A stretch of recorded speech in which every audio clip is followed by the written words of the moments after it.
కృప నా ఎడల విస్తారమే, ఏనాడు తలవని భాగ్యమిది.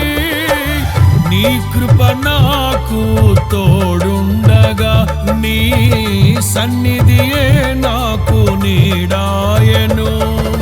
ఘనమైన కార్యములు నీవు చేయగా, కొదువేమి లేదాయే నాకెన్నడు.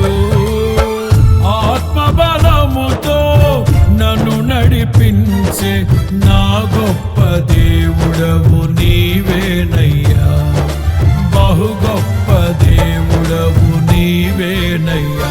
జయ సంకేతమా, దయాక్షేత్రమా, నన్ను పాలించు.